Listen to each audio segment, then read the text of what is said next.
Hi, welcome to Touch to Click. In this video, we'll show you how to find Twitch URL quickly so you can share your channel easily. Now let's get started. Step 1.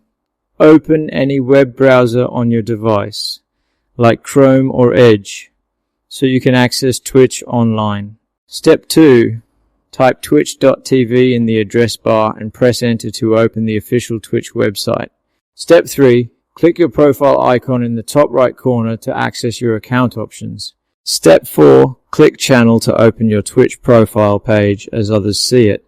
Step 5. Look at the address bar and copy the URL shown there. This is your Twitch channel link. Step 6. Optionally open an incognito or private window if you want to check the link while logged out. Step 7. Paste the copied URL into the address bar and press enter to confirm it works. Thanks for watching. And don't forget to subscribe to Touch to Click for more helpful videos.